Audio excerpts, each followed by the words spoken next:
Hello, everyone. This is Dr. Mickey recording a lecture on Chapter 26, Medications, Agents, or Drugs for Hypertension. So this chapter will cover all medications and agents to treat patients with high blood pressure. This slide provides links to important videos that will go over or cover the content on the different modalities to treat high blood pressure and the pathophysiology of hypertension. So what is the etiology or the pathophysiology of primary hypertension? So primary hypertension, which is high blood pressure, the first element or the etiology and the pathophysiology of the primary hypertension is the hereditary. Heredity or genetics, in which there's a strong association between the familial or the family history of hypertension and that the patients or individuals be affected by the high blood pressure because one of the close family members has hypertension. So again, the level of hypertension is strongly familial. In most cases, the result that high blood pressure would result from and the interaction between the demographic factors and the environmental factors. Another reason for high blood pressure is the water and sodium retention. So the high sodium intake may activate the RAS system and the mechanisms that will increase the blood pressure and cause water retention, so fluid and water retention, and eventually that will result in high blood pressure. So high sodium intake, increased volume, increased fluid volume, which is water retention. It's all going to result in high blood pressure. The third one, which is altered renin-angiotensin mechanism. The altered RAS system, so the altered renin-angiotensin aldosterone, so that's the RAS system, which is, the activation of the RAS system results in the sustained elevation of the blood pressure. That may contribute to the development of and maintenance of high blood pressure. Stress and increased sympathetic nervous system activity, in which that will result in producing a significant vasoconstriction, increased pulse or heart rate, so tachycardia, increased renin release. The emotions, the effect of blood pressure, stress and anger will increase blood pressure. Depression, being lethargic, would decrease the blood pressure. The fourth factor that will sustain or lead to hypertension under the pathophysiology or primary hypertension is the insulin resistance and hyperinsulinemia. So the high insulin concentration in the blood stimulate the sympathetic nervous system activity, and it will, impair the nitric acid mediated vasodilatation, because the nitric acid is a vasodilator. It's going to be impaired and inhibited by with that stimulation of the CNS. So the high insulin is going to inhibit or impair the nitric acid, because nitric acid is a vasodilator, so that will result in a vasoconstriction, and that will increase the blood pressure. And then the last one is the endothelial cell dysfunction or endothelial damage. This slides provide a clear explanation about the three main factors or association between the cardiac output, systemic vascular resistance, and the blood pressure. So the equation says that the blood pressure is the multiplication of the cardiac output times the systemic SVR, which is systemic vascular resistance. So the blood pressure, the cardiac output, there are many factors that would control or increase or decrease the cardiac output, like heart rate. Increase tachycardia will increase the cardiac output to some extent. Inotropic state, in other words, the inotropic means increased strength of contraction of the myocardium, like positive inotropic activity. Some medications will do that or result in positive inotropic activity of the myocardium, increase strength of contraction. That will increase the cardiac output. There's also neural factors, humoral factors. So there are many factors that will control the cardiac output, increase or decrease it. Other factors will increase the cardiac output would be the fluid and renal control, kidneys, kidney in terms of renal fluid volume control, like the activation of the RAS system, renin-angiotensin-aldosterone system, the enlargement of the atrium, like in patients with CHF, heart failure, they would have an enlargement of the atrium and fluid excess or blood stagnant in the atrium. That's going to activate the ANF factor, atrial natriuretic factor. Other factors that will control the SVR, systemic vascular resistance, and has to do with the resistance in the blood vessels, either vasoconstricted or vasodilated. So there are factors that will result in vasoconstriction, others will result in vasodilatation of the blood vessels. Three major groups of factors. So the cardiac output has two major groups of factors, either cardiac or renal fluid volume control, fluids and kidneys, or cardiac. The systemic vascular resistance is controlled by three major groups of factors. The first group is the sympathetic nervous system factors. The second group is the humoral factors. And the third one is the local regulation factors. The systemic nervous system, sympathetic nervous system, SNS, includes the alpha receptors, beta receptors. So the alpha receptors will result in vasoconstriction, the activation of alpha receptors. The activation of beta receptors result in a vasodilatation. So that's why the beta antagonists or the beta inhibitors or medications that will block the beta receptors will result in vasodilatation,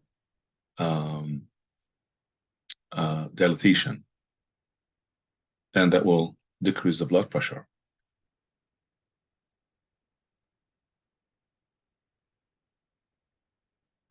Humoral, we have vasoconstrictors like angiotensin and catecholamines. The angiotensin is a vasoconstrictor. The catecholamines like epinephrine and norepinephrine, they are also vasoconstrictors. Local regulation.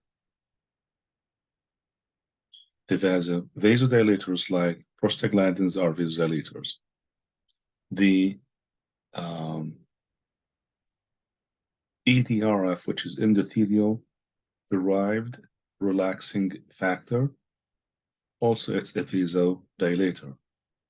The vasoconstrictors like the endothelin. So all of these factors will either going to increase or decrease cardiac output or SVR, and eventually it's going to affect the blood pressure either to increase it or decrease it.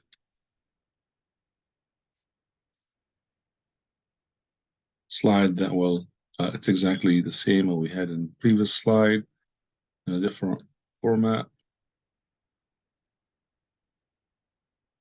So the medications that affect the cardiac output, stroke volume, and heart rate will affect the blood pressure, because the blood pressure, the cardiac output is the stroke volume times heart rate.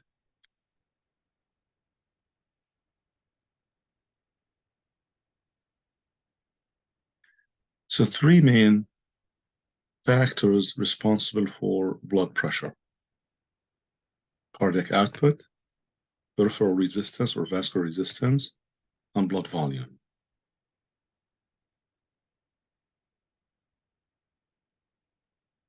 The cardiac output in which the volume of blood pumped per minute, that's cardiac output. And it's determined by stroke volume, by the heart rate. So the medications that would affect the cardiac output, stroke volume, and heart rate will affect the blood pressure. Peripheral resistance,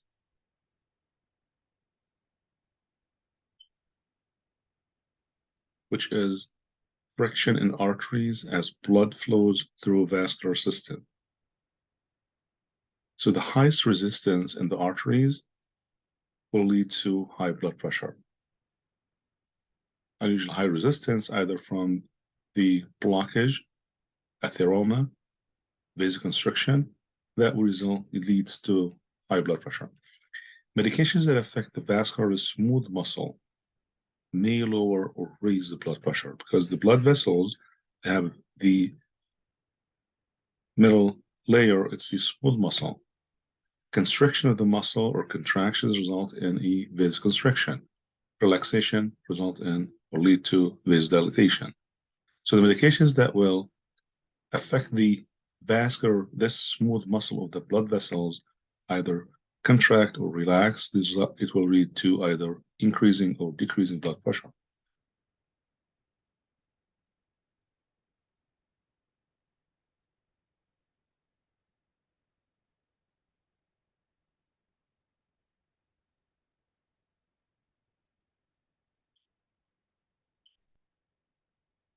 And in previous lectures, we talked about the effect of the RAS system and how the renin, angiotensin, and aldosterone system will increase blood pressure, and the effect of the ADH hormone, also in maintaining the fluid electrolyte balance.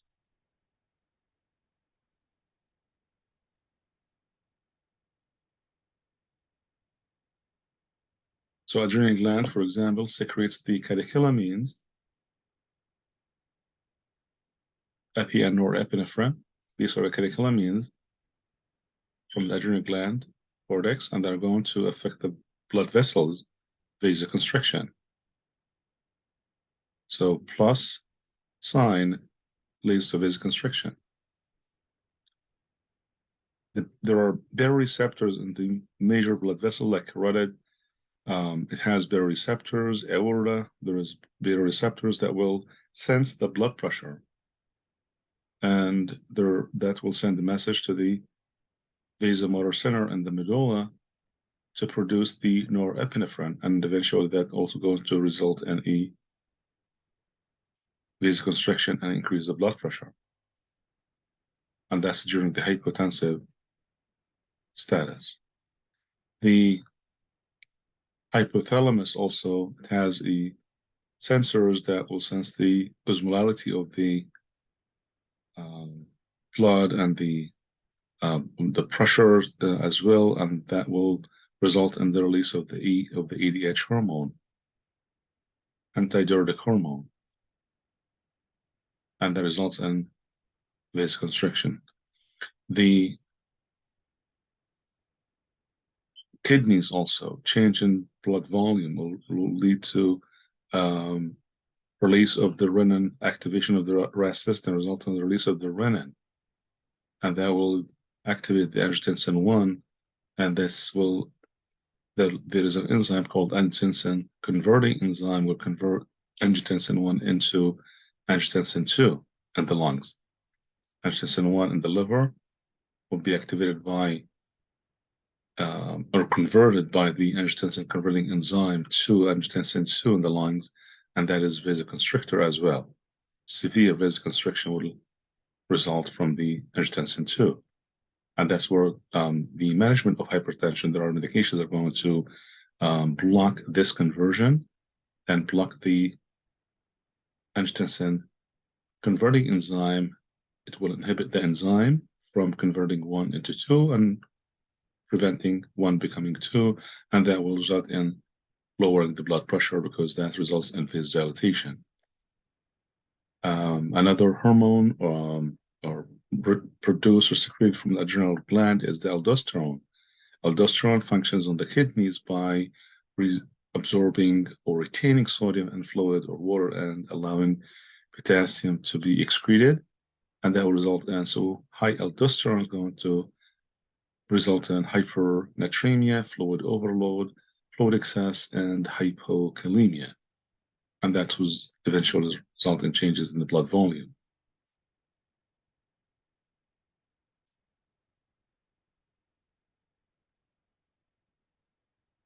ADH hormone also that is going to has a significant effect on the renal tubules. So it's going to, more ADH hormone will result in more fluid retention, high blood pressure. It will raise the blood volume.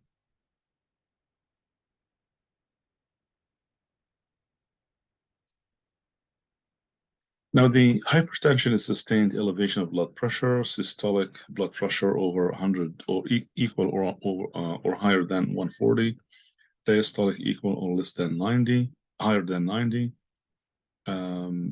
Patients without diabetes mellitus should have the blood pressure less than 130 over 90. Pre-hypertensive, that's according to the new classification, the systolic blood pressure pre-hypertensive, systolic 120 up to 129, or diastolic blood pressure of 80 to 89. And that's according to the 2020 AAC, which is the American College of Cardiology, American Heart Association.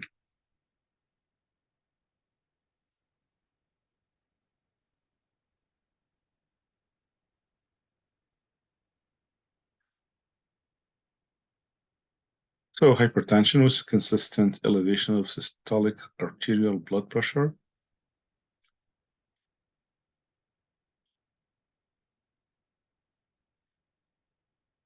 So for people over 50 years old or age of 50, systolic blood pressure is more important than diastolic as the cardiovascular disease risk factor. As people get older, the systolic blood pressure becomes more significant because it's the great indicator or better indicator than the diastolic blood pressure for heart disease and stroke. Systolic blood pressure, as people age, the systolic becomes more significant than as an indicator than the diastolic blood pressure for the heart disease and stroke. So the people who are considered as a normotensive, in which that their blood pressure is within range, at the age of 50, they have a 90% lifetime risk for developing high blood pressure. Hypertension, the primary compared to the secondary hypertension, primary hypertension accounts for about 90 up to 95% of all cases of high blood pressure. And there are several contributing factors that will lead to this type of hypertension.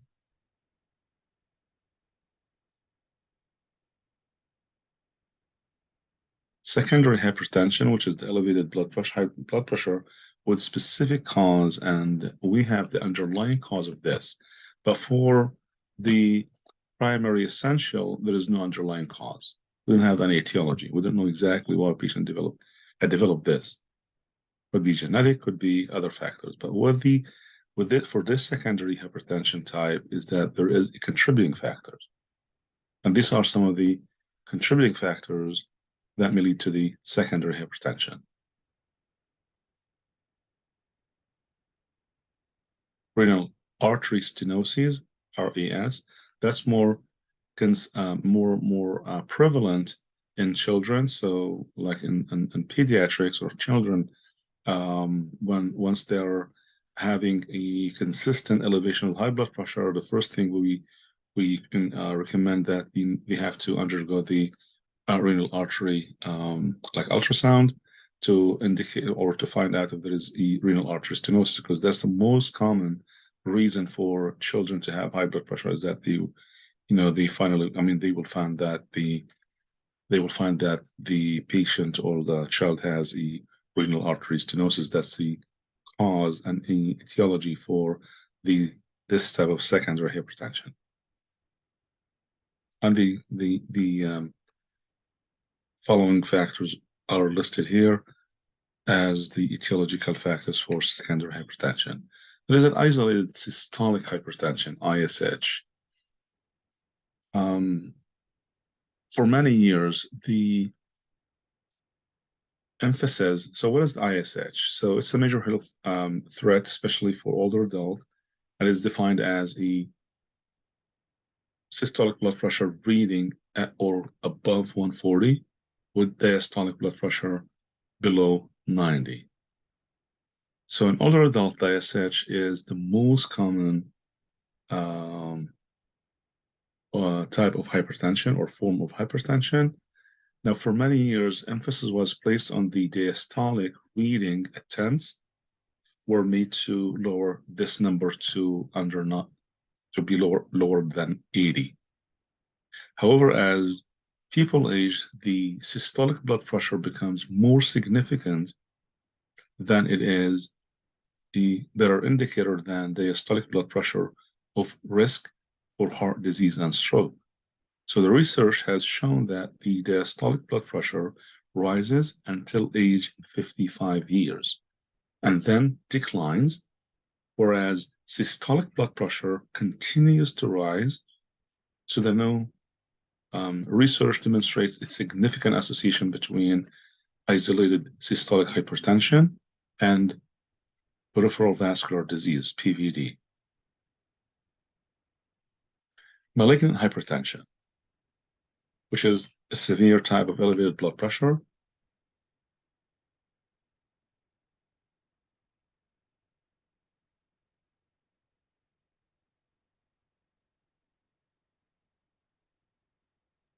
And so a person with health problem usually has symptoms such as morning headaches, blurred vision, dyspnea, or symptoms of uremia, which is the accumulation of blood urine nitrogen.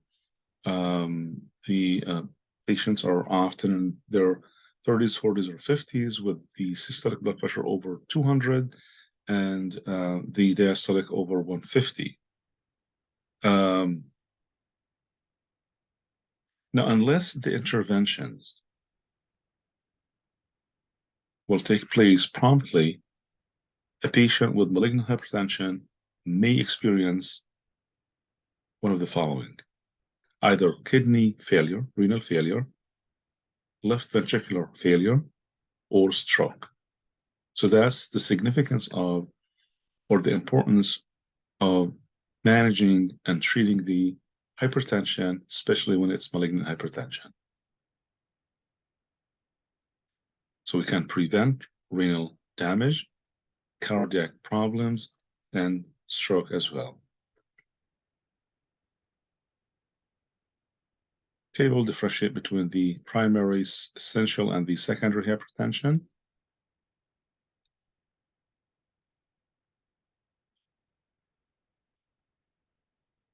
Patients with hypertension that are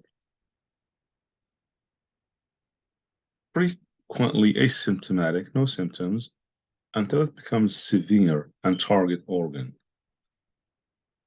So until a target organ disease has occurred, like, once the patient had developed or the high blood pressure, sustained high blood pressure, or untreated high blood pressure, or undiagnosed high blood pressure will result in a organ disease. That's when the patient start to experience some of the symptoms: fatigue, reduced activity tolerance, dizziness, palpitations, angina, dyspnea.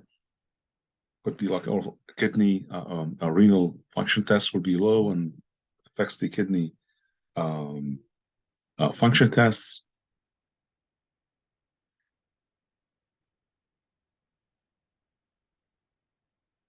So the complications of hypertension.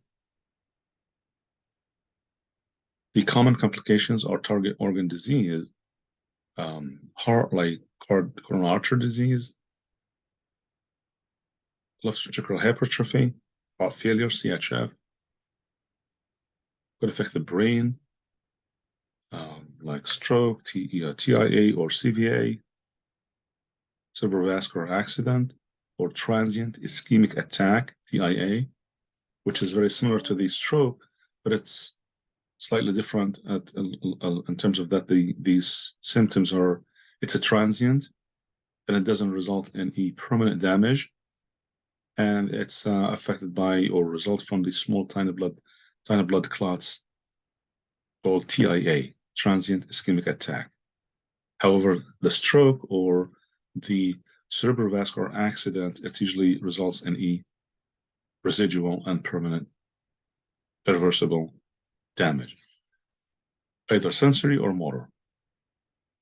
Kidneys, nephrosclerosis, like renal failure or kidney damage, and also it may affect the eyes, renal damage or renal dysfunction. So that's why it's recommended the health promotion and manifestations and treatment of hypertension will be also discussed in the adult health too as well. Now, diagnosing hypertension or diagnostic studies for hypertension. First of all, the most important thing is that we have to collect or have data about the history and physical examination. Very important. So more than one reading of the blood pressure reading should be documented and over controlled, like it should be controlled factors, and also over more than one reading. Like two reading of blood pressures daily over 7 days, and that's sometimes required to confirm with other diagnostic testing results to confirm if the patient has high blood pressure or not. So fundoscopic exam of the eye also is important. But sometimes with patients, when they have a delayed or untreated hypertension, they would have a eye dysfunctions or visual retinal damage or visual damage. So that dysfunction that could be included for diagnosing, or also for the once diagnosed with hypertension to be like should have an annual fundoscopic exam of the eye once yearly. Annual fundoscopic exam should be done once hypertension has been diagnosed or confirmed as diagnoses.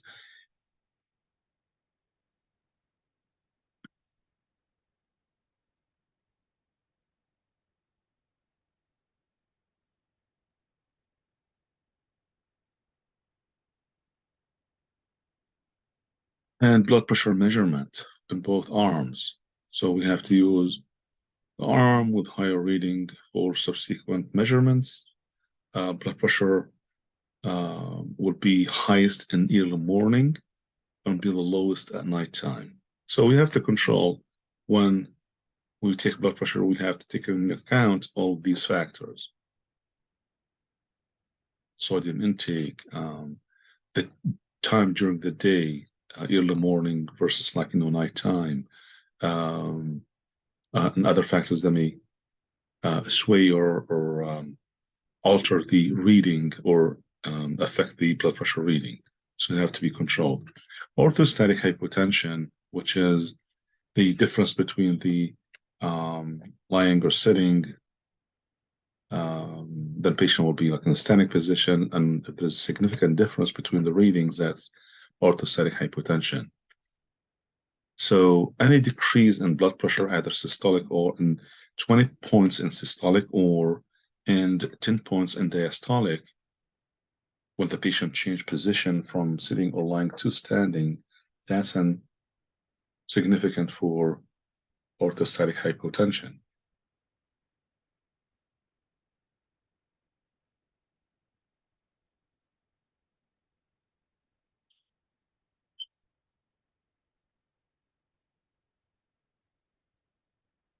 So when we take the blood pressure measurement, we have to take into account that, again, these controlled we have to control the factors as much as we can. For example, you have to at least take 2 measurements in a day, like daily, 2 measurements.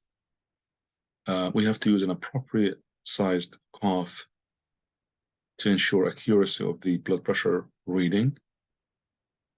The patient should be seated quietly for 5 minutes in a chair, not on an exam table, like a sitting position, feet on the floor and arms supported by heart level. And use the auscultation method with calibrated and validated instrument, which is the blood pressure machine, sphygmomanometer machine. So we said that fundoscopic exam of the eye is important.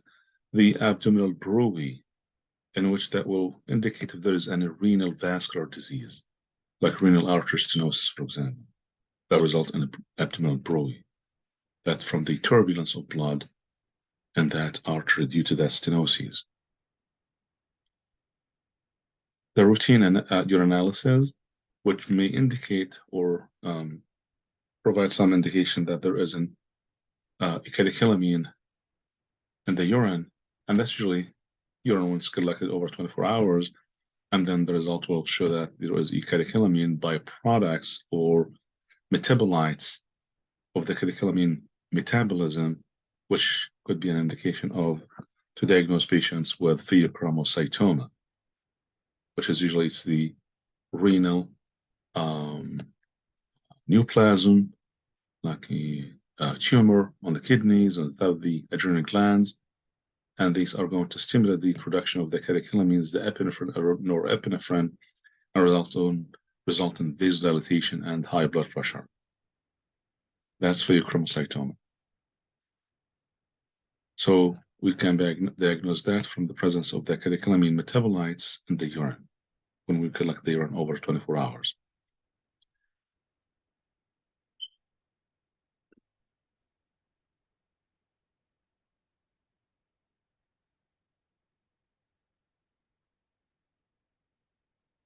Renal function tests like the PUN, creatinine, GFR. GFR should be above 60, the cutoff, but normally should be between 100 and 139. Creatinine between 0.6 up to 1.2. The BUN between 7 and 21. Now we have also here a white coat syndrome or phenomena.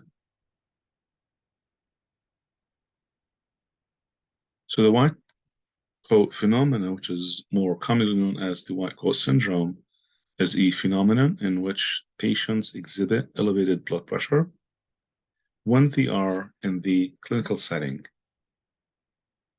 but not in other settings, because they're home, their blood pressure within range and they're okay.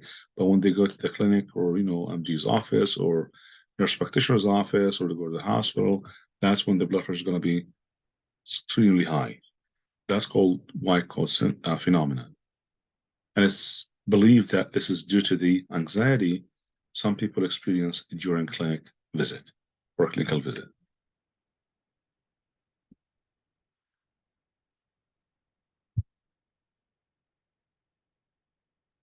Now, the treatment of hypertension requires a collaborative care. And the adherence to the regimen is the most important among patients when they are prescribed. They recommended to follow the regimen. Most, I would say, number of patients will decline and stop taking the medications, and they will regret to the old to the same routine of taking high salt diet and not taking the blood pressure medications and so forth. So it's critical that the patient's adherence should be followed and reviewed frequently with patients to make sure that they are in compliance and they are compliant and adherent to adhere and consistent with the medical regimen.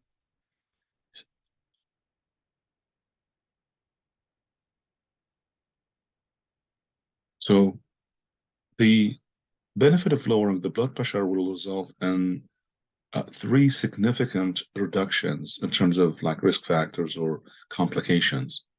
Like the CVA can be reduced down to up to 40%. MI can be reduced up to 25%, and heart failure down to 50% reduction. That's with the follow-up, with the compliance, adherence to the medical regimen. Lifestyle modifications are important too.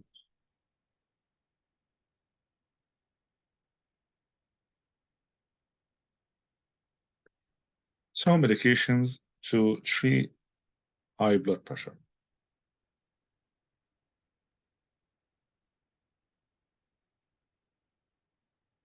This slide provides the eight different classes of medications to treat high blood pressure, antihypertensive medications, or classes of meds. Number one works in the brainstem. It's centrally acting alpha agonist like clonidine or methyl dopa. Two, sympathetic ganglia. Three, adrenergic terminals. Four, cardiac, which is the B receptors, what is called the beta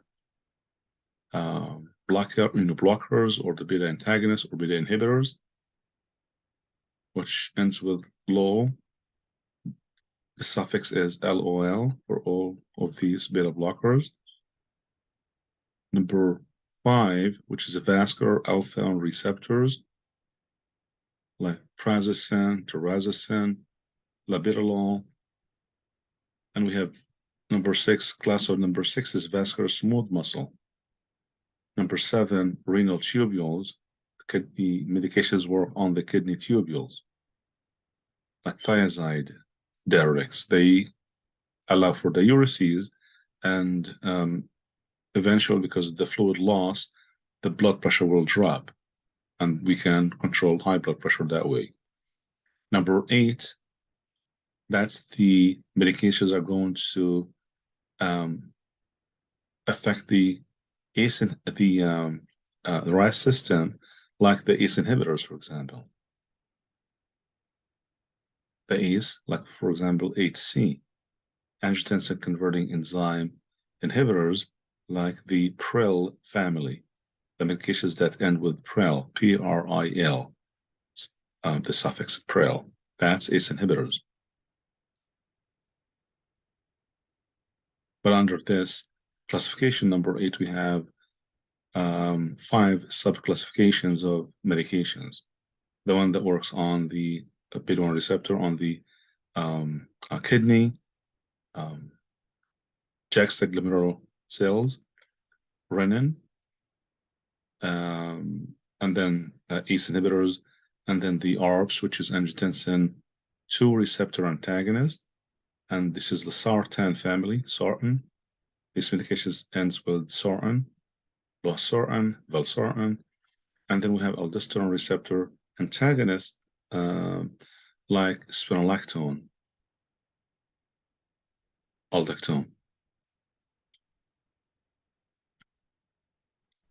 Now, the mechanism of action of antihypertensive medications. Another figure provides more explanation about the specific groups of medications to treat the high blood pressure. Examples of combining sometimes we have to combine more than one drug for the treatment or management of high blood pressure. So the high ceiling, when we see loop diuretic, which is a high ceiling, diuretics are preferred to counteract diazoxide-induced retention of sodium and fluid.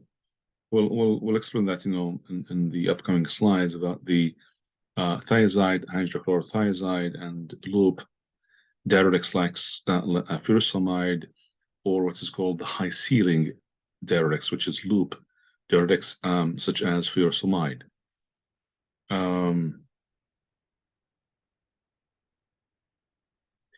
So high ceiling diuretics like furosemide are preferred to counteract the diazoxide-induced retention of sodium and fluids. The high-ceiling diuretics like furosemide, Lasix, are the only other antihypertensive medications that should be administered to patients receiving diazoxide.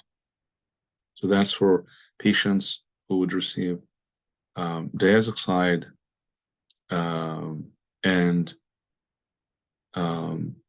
as we select or trying to find out what is the other medication that should be combined with diazoxide. So furosemide are going to counteract the effect of the diazoxide or the side effect of diazoxide, which is a sodium and fluid retention. Second is that we will combine furosemide with diazoxide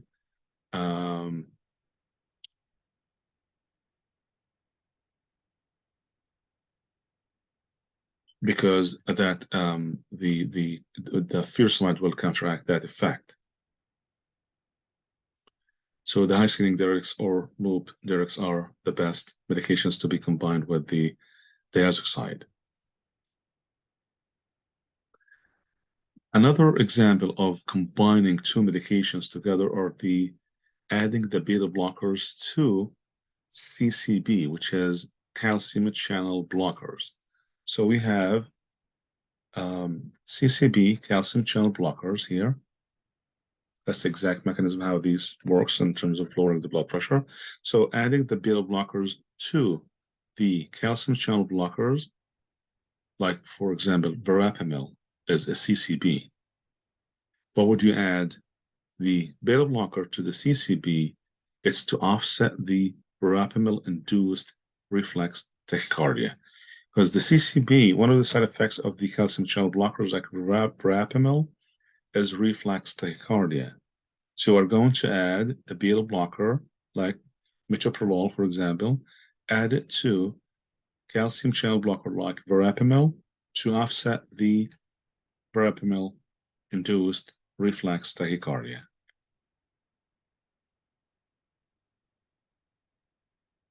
Patients with renal disease, the goal of antihypertensive therapy is to lower the blood pressure to 30/80 or less. Sometimes adding like a third medication, such as like an ACE inhibitor, would be also indicated.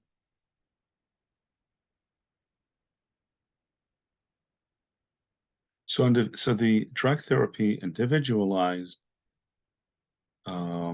therapy is required. You have to make that, the management or the treatment model regimen for hypertension to be very individualized, and we are not going to use this exact same therapeutic management or therapy or regimen for all patients across the board. It has to be very individualized. So if, for example, patient has other diagnoses or other comorbidities, chronic diseases, like patients, does the patient has a renal problem, diabetes and other problems. Patients like in special populations, for example, like African Americans, the African American patients who have type 1 diabetes and proteinuria, which when you hear the proteinuria, implicitly stating that there is a renal or kidney problem. So that should be treated with an ACE inhibitors and diuretics.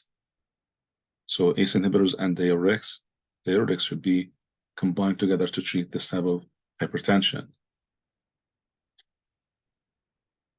Pregnancy-induced hypertension.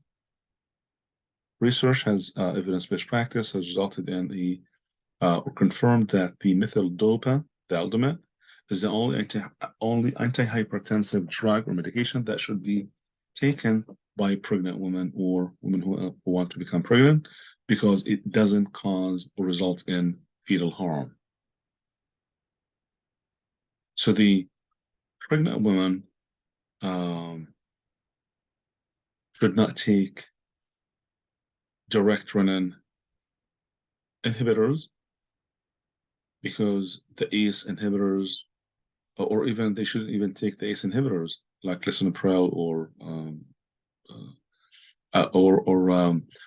the angiotensin receptor blockers, the ARBs, the SARM family, or the PRIL ACE inhibitors, the PRIL family. They should not receive any of these.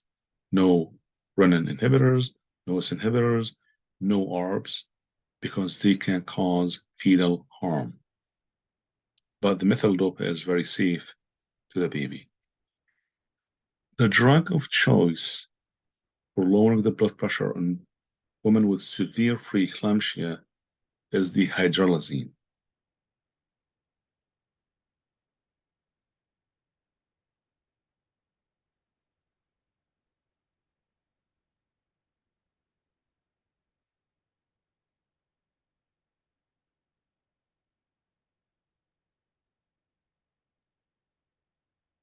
And hydralazine, and also to control the convulsions or seizures, episodes of seizures, patients should also receive magnesium sulfate.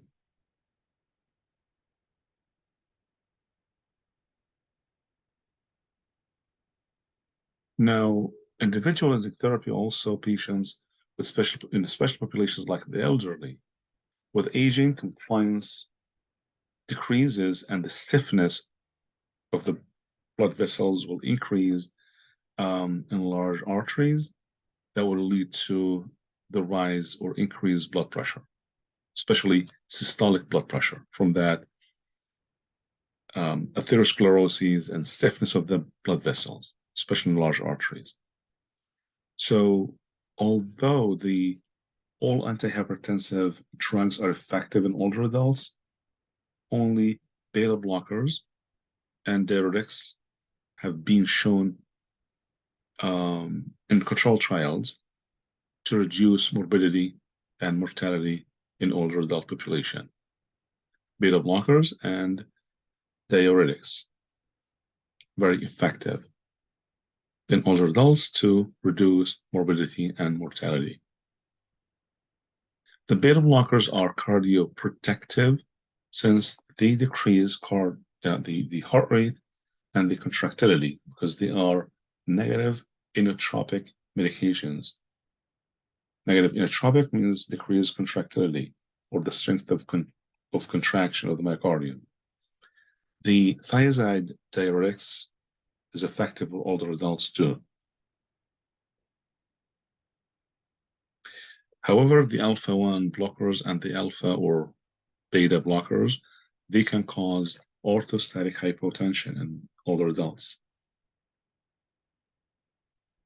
And the last thing is that the centrally acting alpha-1 blockers, like clonidine, for example, they can impair cognitive status, so they are not recommended in the older adult population.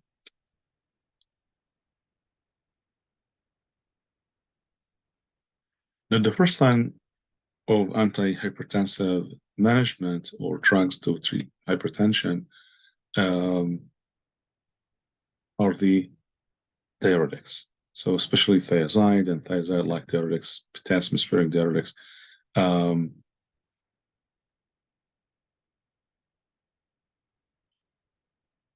So the drugs affecting the RAS system, like the ACE inhibitors.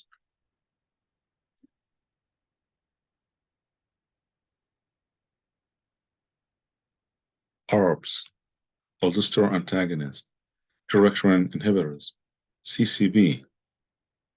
So the three main ones are diuretics, drugs affecting RAS system, and the CCB.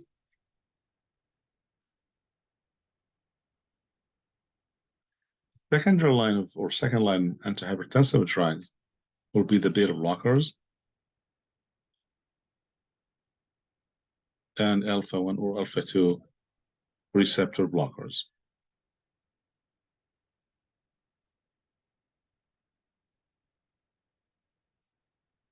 And vasodilators.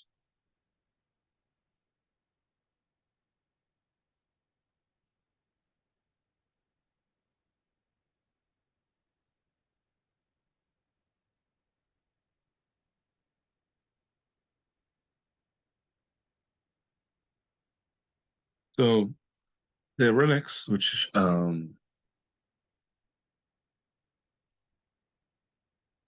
increase urinary excretion of water and electrolytes, thereby reducing the blood volume.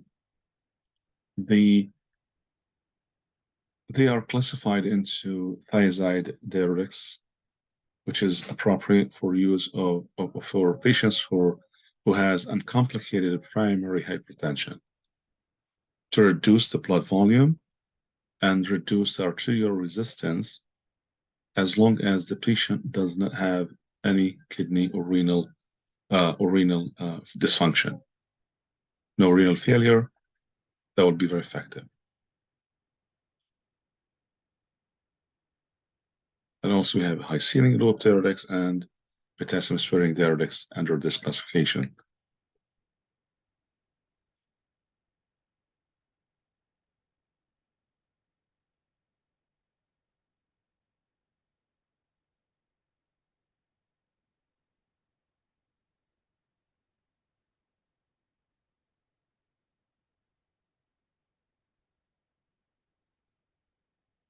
So the RAS system, there are 4 groups of drugs, medications that will work under this RAS system classification. Like we have the ACE inhibitors, we have the ARBs, aldosterone antagonists, and we have the DRIs, the direct renin inhibitors. So the angiotensin 2, which is a very strong vasoconstrictor, and will also activate the release of the aldosterone to retain fluid and sodium and excrete potassium. The actions of aldosterone, we said it's regulation of blood volume and blood pressure, and electrolyte as well.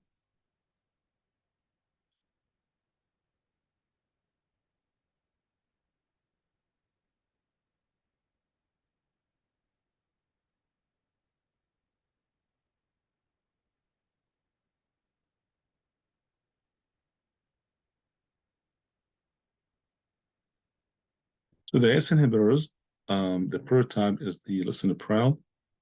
Patient should monitor the blood pressure QD and as needed. There are too many preparations for this drug, dosages, and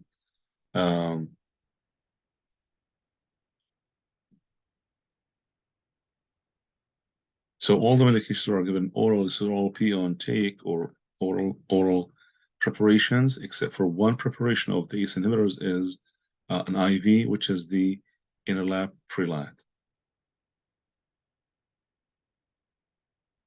Which is an active form of the enalapril, but it's an IV drug.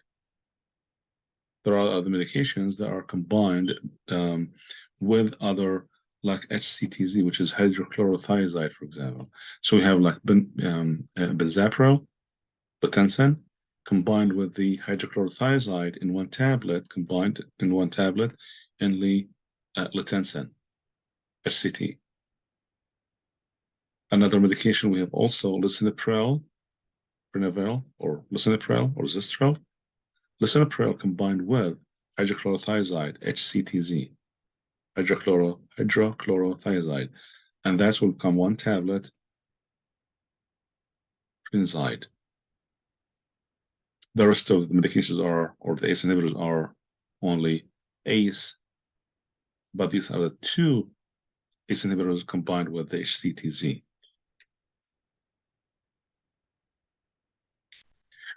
The mechanism of action, it reduces the level of angiotensin 2 because it will antagonize the conversion of the angiotensin 1 into 2. And we said that the angiotensin 1 converted into 2 requires the enzyme called angiotensin converting enzyme. This drug is going to inhibit the angiotensin converting enzyme and prevent 1 becoming 2. So and we know that 2, which is angiotensin 2, is very constrictor, vasoconstrictor, and will result in high blood pressure.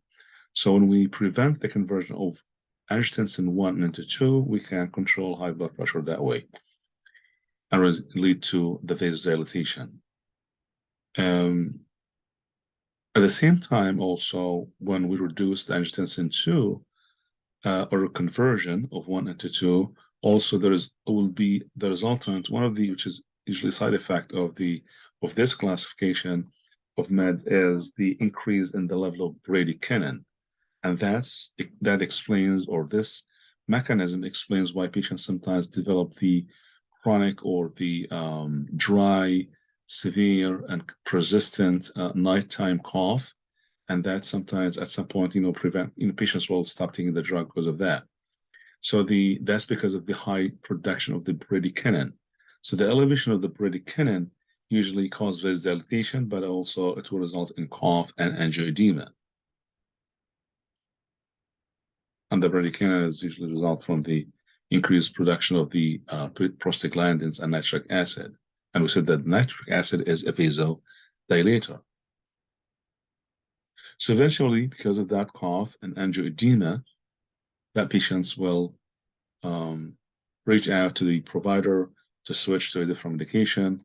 And that's other patients will tolerate, the cough for a few weeks, and then it will subside, or will be resolved by itself and disappear. So, but others will continue to have the same persistent dry nighttime cough, and that's what will prompt the healthcare providers to switch them to a different medication. The ACE inhibitors, they reduce the mortality rate in patients with heart failure, because the ACE inhibitors, they have a long-term positive effect, as they cause increased release of kinin, and this improves cardiac remodeling.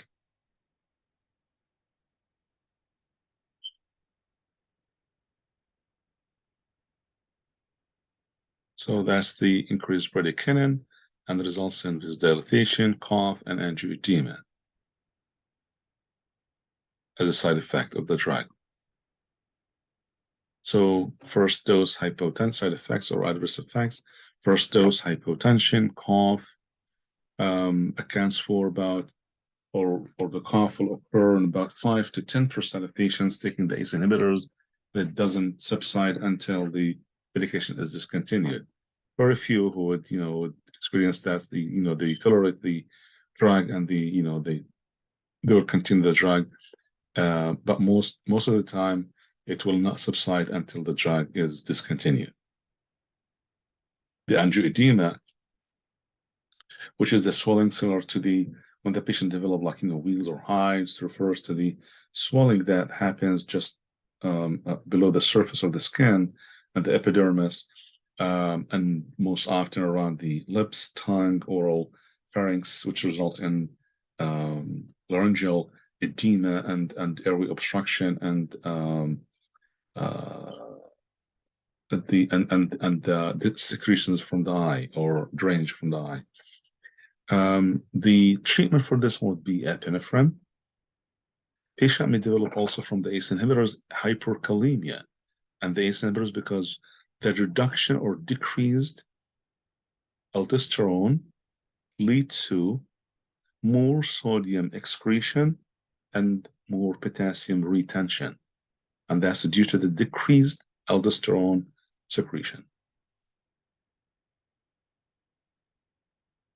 So the contraindications would be the ACE inhibitors are contraindicated in patients or for patients with bilateral renal artery stenosis. Patients with renal artery stenosis should not receive ACE inhibitors. It's contraindicated for ARS. The ACE inhibitors also may cause hyperkalemia due to that mechanism, which is reduction in aldosterone production. So the hyperkalemia, so patient, because this drug will cause hyperkalemia, and they are contraindicated with potassium-sparing diuretics. So patients who are taking the spironolactone, which is potassium-sparing diuretics, should not receive ACE inhibitors, because that will result in severe hyperkalemia.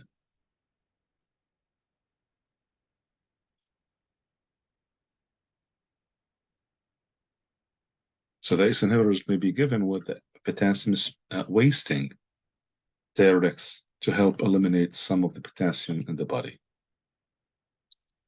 The drug interactions. Diuretics enhance the hypotensive effect of lisinopril. The drugs will interact with any other antihypertensive agent. The drugs will also interact with drugs that raise potassium level. The drugs will interact with lithium.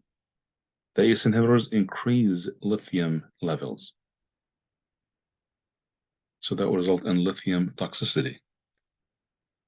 The NSAIDs also, such as ibuprofen, it may reduce the antihypertensive effect of the ACE inhibitors.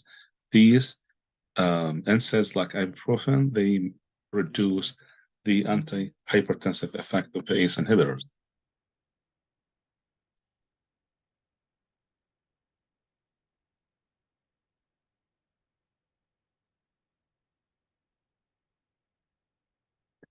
The ARBs or ARBs, mechanism of action.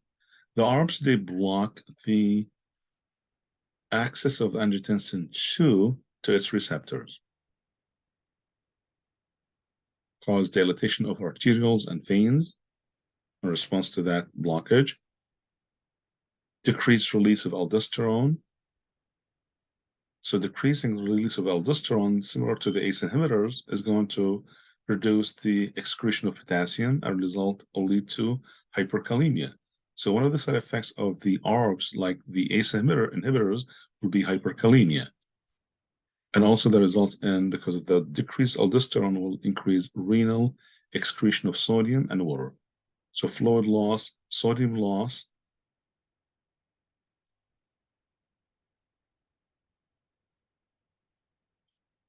So the ARBs, they do not usually result or lead to the high bradykinin release or angioedema or cough. So no cough because of that. Only ACE inhibitors will lead to the bradykinin release and dry nighttime persistent cough. ARBs do not.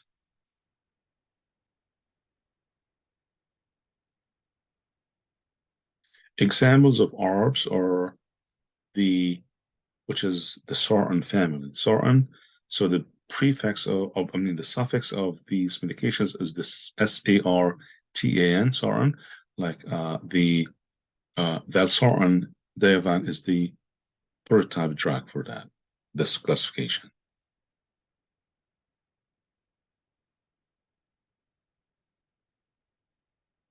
So patients who cannot tolerate the ACE inhibitors, they can be on the ARBs and should be given on an empty stomach. Thyroid uses, it should be used for hypertension, CHF, diabetic nephropathy, acute MI, stroke prevention.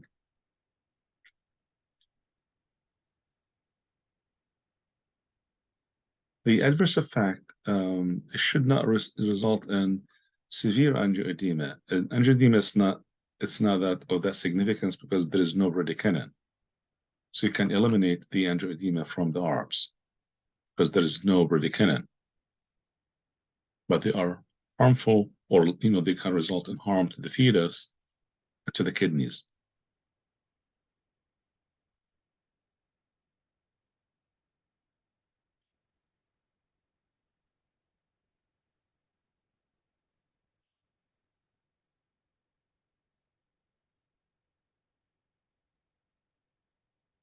CCB, which is the calcium channel blockers, we have two different classifications of these drugs. These drugs, first of all, the mechanism of action is that they're very effective for hypertension, angina, dysrhythmia, but the mechanism of action that they block calcium ion channels in which that they prevent calcium ion from entering the cells, which will result in vasodilatation and reducing or decreasing the blood pressure. So there are two subclassifications of these CCBs: dihydropyridines and the non-dihydropyridines. Dihydropyridines like nifedipine or amlodipine. Amlodipine, the brand name is Norvasc. The diltiazem and verapamil are non-dihydropyridines. The dihydropyridines, I mean, all the CCBs across the board, they cause constipation, but there are in terms of subclassifications, the amlodipine and Norvasc, they are less likely to cause constipation compared to the non-dihydropyridines like diltiazem and verapamil.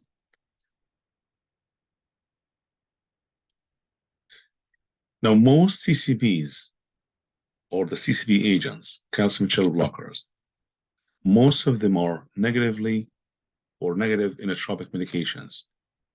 In negative inotropic, like beta blockers, for example, they decrease the strength of contraction of the myocardium.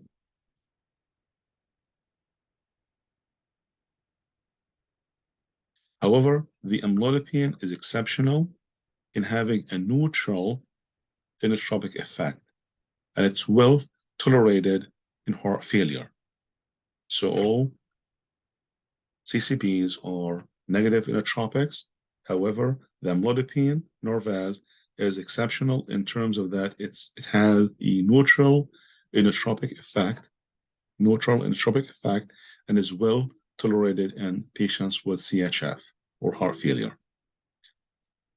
The adverse effects of the drug of the CCBs include dizziness, headache, flushed skin, flushing. Nifedipine as the prototype drug for the dihydropyridines. So these are drugs that are selected for blood vessels, targeting blood vessels, smooth muscle, the calcium blockers, and they're going to result in vasodilatation and eventually reducing blood pressure. And that's the exact mechanism how these CCB drugs works.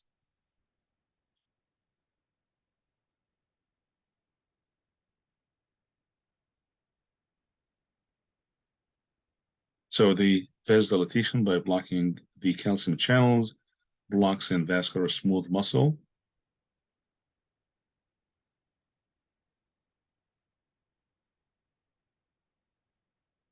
So they are targeting and selective for blood vessels, and less on the heart.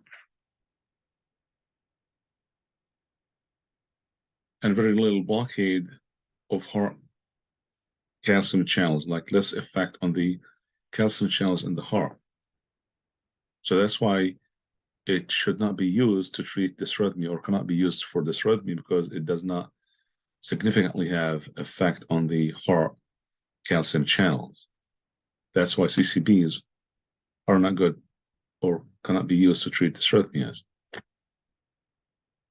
The net effect is to lowering the blood pressure, increasing the heart rate, and increase contractility of the myocardium. And nifedipine or Adalat or Procardia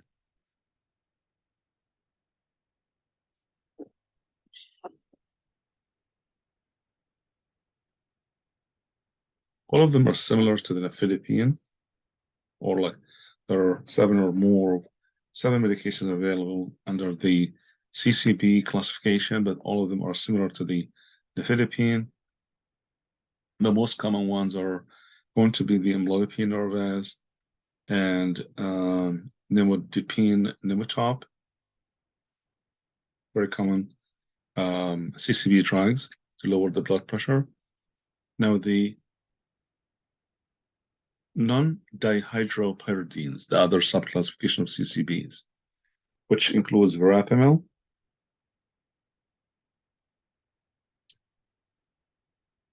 and another drug similar to the verapamil is the diltiazem. So under this subclassification, we have two indications, verapamil and diltiazem. The previous subclass, which is dihydropyridines, we had about 7 or more of medications similar to the nifedipine, but we are going just to highlight only nifedipine amlodipine, and nimodipine from this subclassification. Now, the non-dihydropyridines, we have two main medications, verapamil and diltiazem. Diltiazem, which is cardizem. Now, this medication or this subclassification of meds will block the calcium channels in the blood vessels and the heart. That's why cardizem, diltiazem can treat dysrhythmias. But previous subclass of CCBs, they have no effect or significant effect on the heart. That's why cannot be used to treat dysrhythmias. This classification, especially the diltiazem, cardizem, and verapamil both, they block the calcium channels in the blood vessels and the heart. So they can lead to vasodilatation, reducing arterial pressure, and increased coronary perfusion.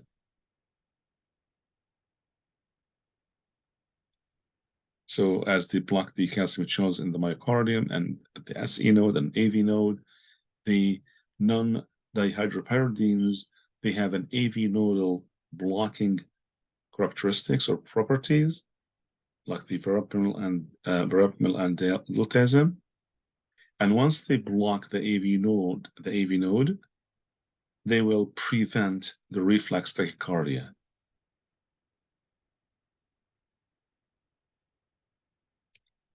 So that's why the verapamil and diltiazem, one of the side effects that are not present here are the reflex tachycardia.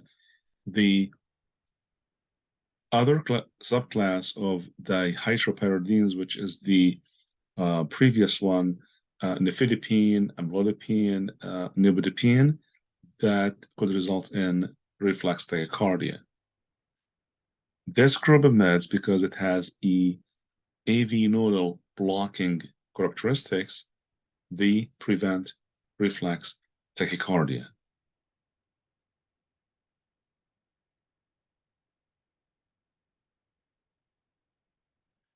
So the net effect of the drug is going to result in vasodilatation, decreasing the blood pressure, especially the arterial pressure, and it will increase perfusion at the coronary arteries.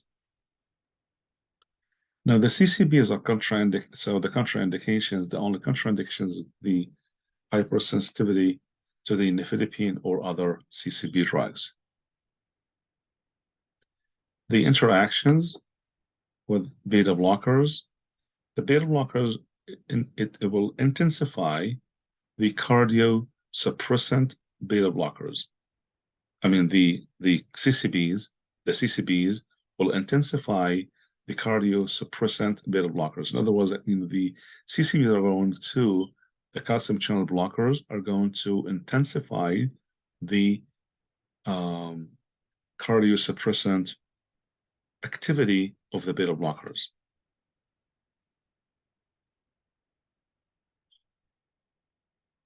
And result in severe reduction of the blood pressure. Digoxin, the calcium channel blockers are going to intensify digoxin-induced AV block, which could result in more blockage at the AV node and more dysrhythmias. And verapamil increases the plasma level of digoxin by approximately about 60%. So there is an increase, so most likely is going to have an increased risk for digoxin toxicity.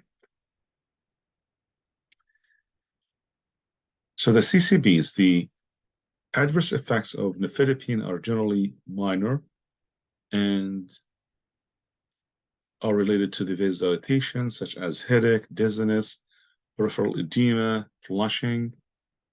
The constipation, which is not going to be present in nifedipine, it's the most common complaint among patients who take the CCB. That's why most of the time we'll have to offset that to prescribe them a stool softener or laxative. So the constipation will result from the blockade of the calcium channels in the smooth muscle of the intestine.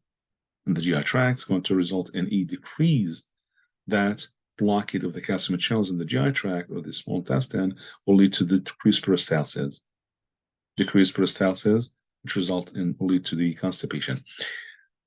Other signs and symptoms or adverse effects of CCBs is the dizziness, facial flushing, headache, edema of the ankle and feet, gingival hyperplasia, and heart block. And dizziness is the most common side effect of verapamil.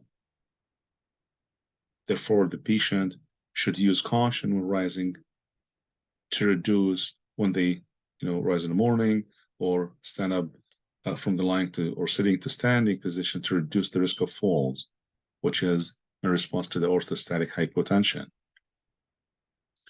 To avoid the rebound hypotension, the drug should be discontinued gradually. The immediate acting forms of nifedipine can cause reflex tachycardia.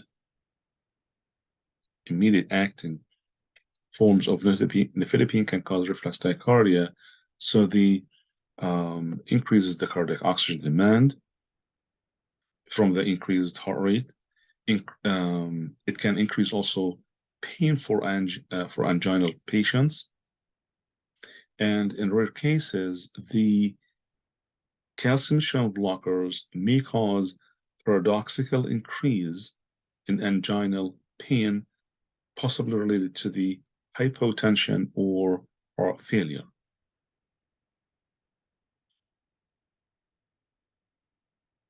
So it can be combined with the beta blockers for prevention of reflex tachycardia, combining the CCB with the beta blockers to offset that or to prevent the reflex tachycardia, which is a side effect of the CCB.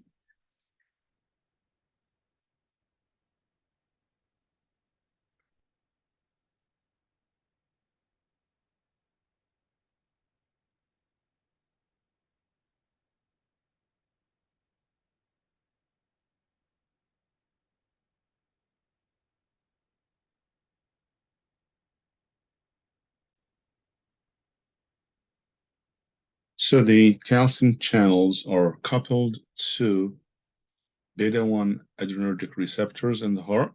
For that reason, the calcium channel blockers, the CCB drugs, affect the heart in ways similar to the beta blockers. Both types of drugs can cause a decrease in the force of contraction, heart rate, and cardiac impulse conduction.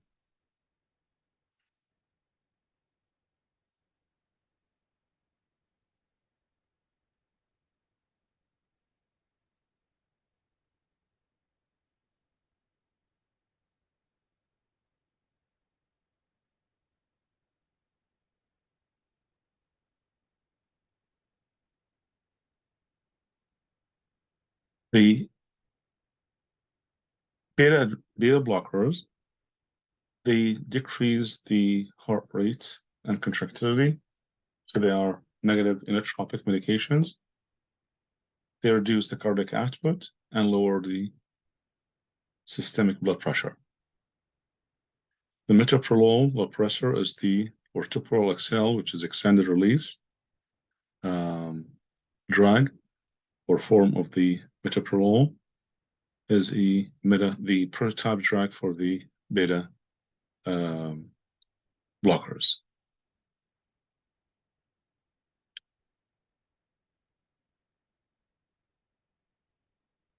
So this is one of the, I would say, the gold standard kind of statement in which that guides our daily management of high blood pressure, that we have to hold the medication anytime the systolic blood pressure is less than 60.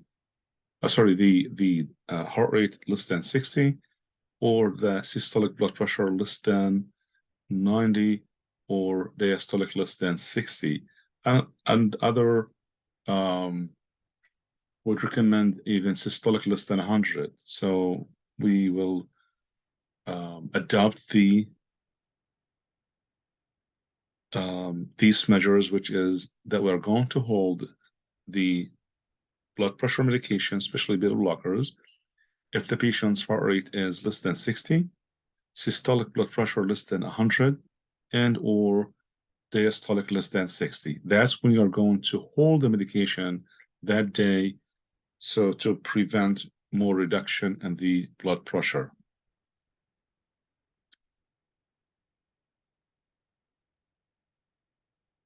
Alpha-1 adrenergic antagonist.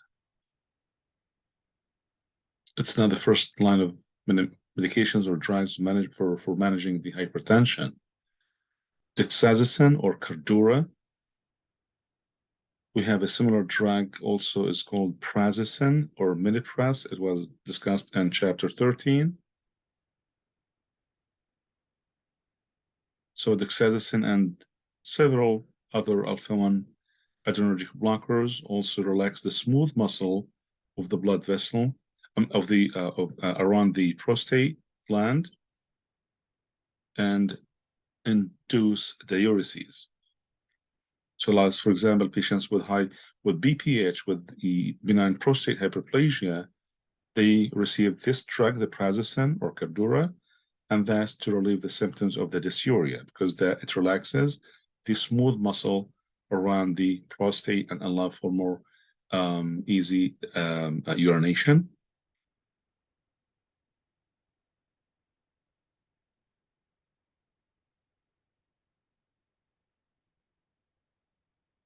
Now, the dexazethine, so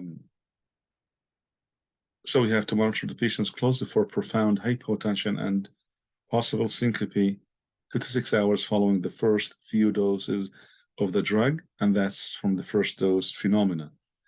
The dexazethine, which is an alpha-1 blocker, it's we use caution with when we administer the drug for the first time, which is to prevent the initial dose phenomena, and the syncope, which is a sudden loss of consciousness, occasionally will occur like 30 to 90 minutes following the initial dose.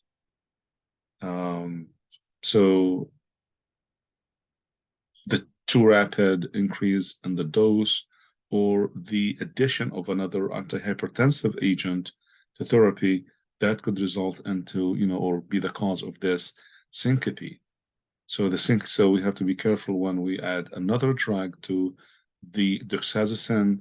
So it may lead to a significant decline, reduction in blood pressure and the syncope, which is a sudden loss of consciousness, about 30 minutes up to 90 minutes after the initial dose of dexazethine.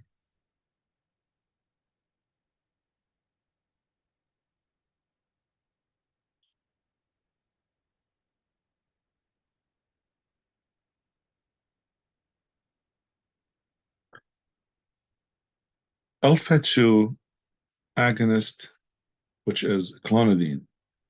Now, alpha-2 adrenergic agonist, so it decreases the outflow of the sympathetic nervous impulse from CNS to heart and arterioles.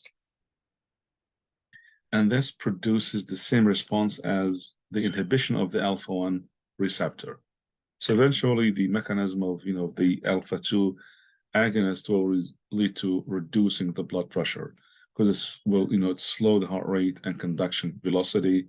It will dilate the arterioles, which eventually is going to reduce the blood pressure. So an example of this, the alpha-2 agonist, which is centrally acting, is the clonidine, Caripres. We have other medications similar to this one, but this is the main one. So the patients, we have to instruct the patients to do the following. To prevent the orthostatic hypotension, they have to change position slowly to limit that orthostatic hypotension. They, because of the drowsiness, effect of the drowsiness, then, patients should avoid the hazardous activities as the drug may cause the patient to be drowsy, severely drowsy.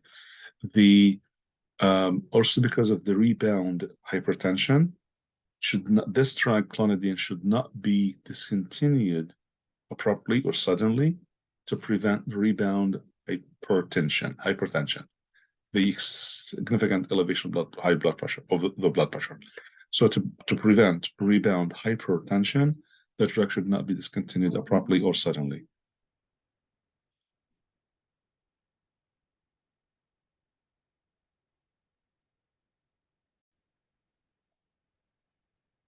The major side effects of the clonidine is the drowsiness, sedation, dizziness, headache, and the dry mouth, which is xerotomia. Xerotomia is significant, very common side effect of from the clonidine, which is dry mouth.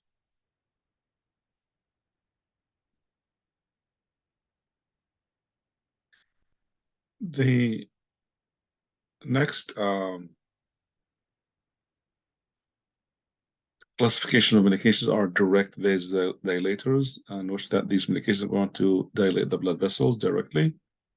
And there are selective drugs more than others, or selective, some selective for the arterioles, others selective for the veins. So these medications, they cause vasodilatation by direct relaxation of the arterial smooth muscle or the venous smooth muscle. The only prescribed for severe hypertension and hypertensive crises.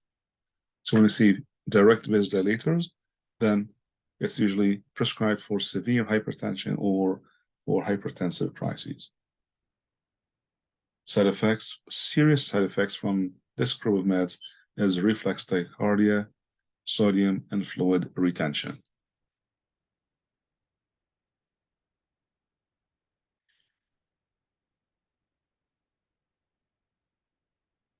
So some of these medications will dilate veins, others arterioles,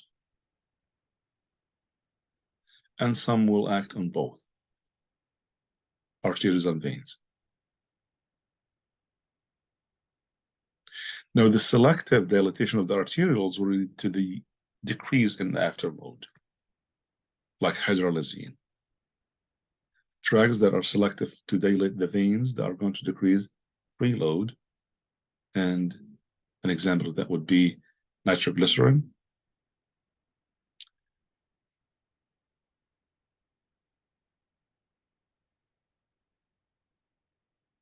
And the vasodilators that act primarily on the veins that cause or result in decreased cardiac output. Decreased cardiac output will eventually result in decreased urine output, decreased cognitive ability, decreased peristalsis. The drug that is going to do both or have effect on both dilates the arterioles and veins both is the prazosin.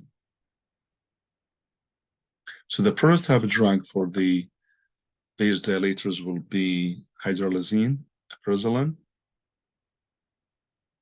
Other medications similar to that would be diazoxide, hyperstat, minoxidil, Lonitin, and nitroprusside, nitropres. Diazoxide, minoxidil, and nitroprusside, 3 medications similar to the hydralazine as the direct vasodilators.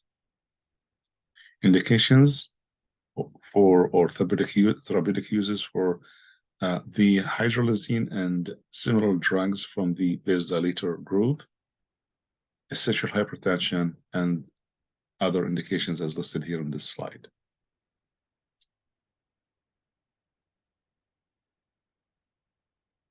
The hydralazine is selective for the arterioles. That's why it's going to result in postural hypotension. Sorry, this postural hypotension is going to be very minimal because the effect is only on the arterioles and not on the veins. Most usually, the postural hypotension result from these medications that have significant effect on the veins, which leads to venous vasodilatation. And that's what would prompt the postural hypotension as a side effect.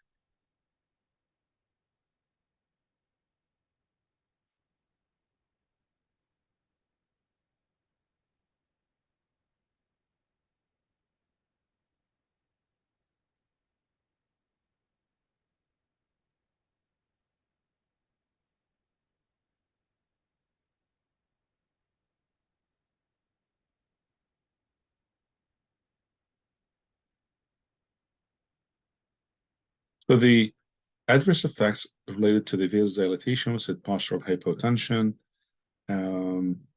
reflex tachycardia, expansion of blood volume, which is secondary to the aldosterone secretion, in which it's going to retain sodium and water and result in a fluid volume excess or fluid overload and hypernatremia and hypokalemia, hypernatremia and hypokalemia.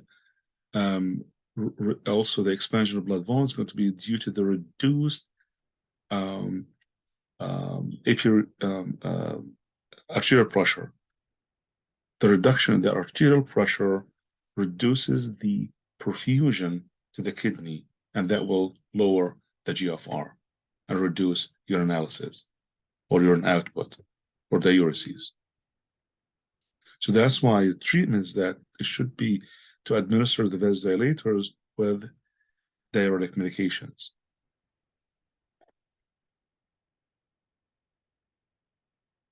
So the vasodilators, especially the nitroprusside, it can trigger the retention of sodium and water, so the Lasix can help offset this effect.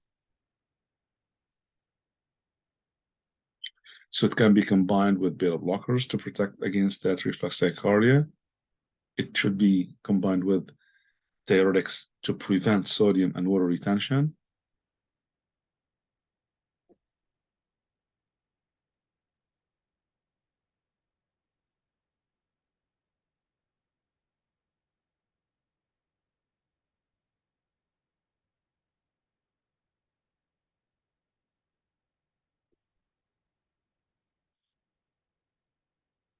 Diazoxide or hyperstat, one of the side effects of the hyperstats is the hyperglycemia, because the drug suppresses the release of insulin in patients with diabetes mellitus, so it would lead to hyperglycemia and also hypernatremia, another side effect from the hyperstat. Diazoxide.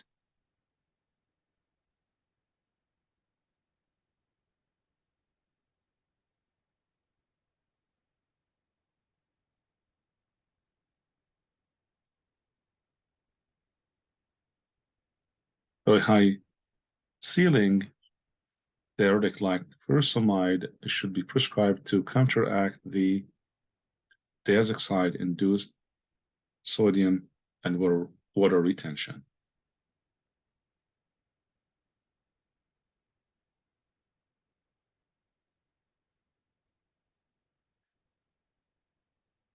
Minoxidil, which is selective dilator of the arterioles, more intense dilatation than hydralazine, minoxidil, but it will lead to more severe adverse effects than hydralazine.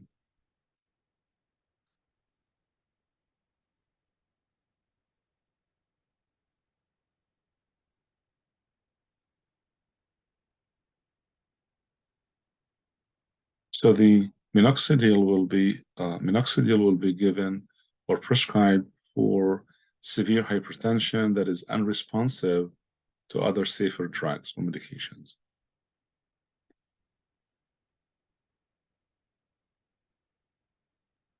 The adverse effects specific for the minoxidil is the hypertrichosis, which is a hair growth on face. The hypertrichosis, which is excessive hair growth over and above the normal for age, sex, and race for an individual, in contrast to the hirsutism, which is excessive hair growth in women following the male distribution pattern. The hypertrichosis, it can develop all over the body or can be isolated on to the just small patches of the body. But it's slightly different than hirsutism. But it's the same phenomena, which is the hair growth on the face or facial hair growth. The nitroprusside sodium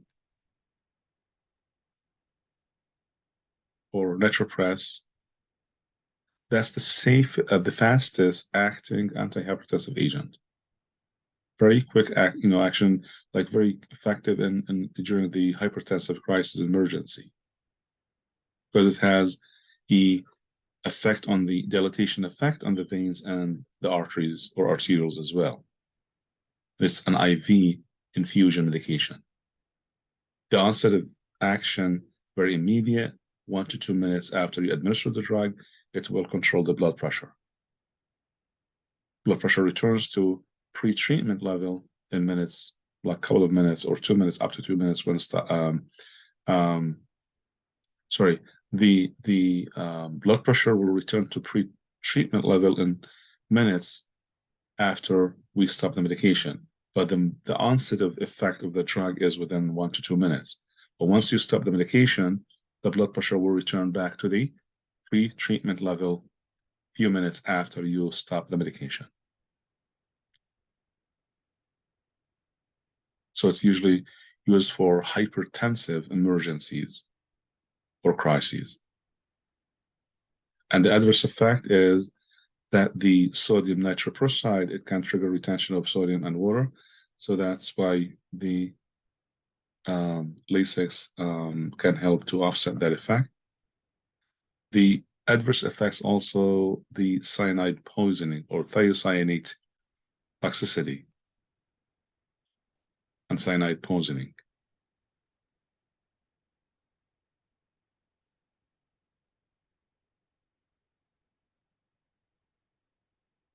So nursing responsibilities is to titrate, to adjust the IV infusion rate for the drug to blood pressure response, monitor the patient's intake and output because of that effect of the possible retention of sodium and water.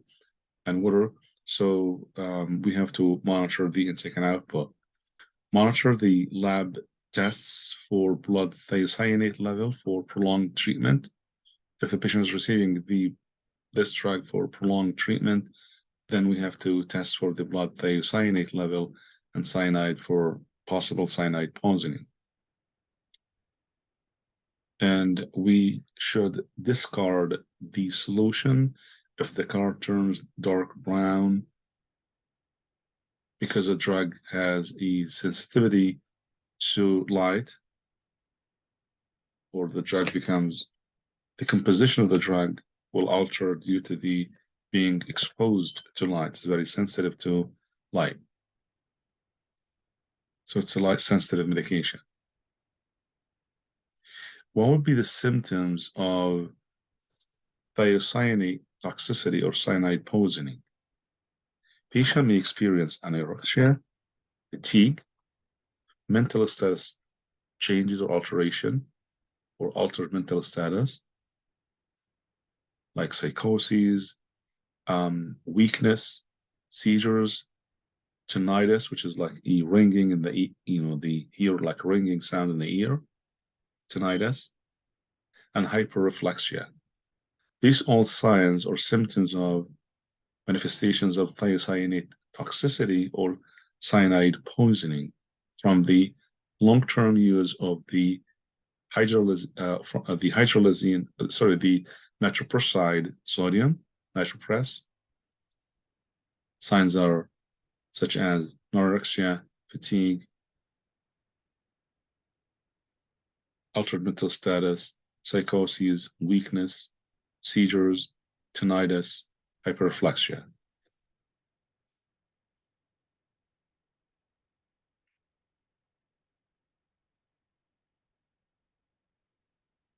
And that controls the recording.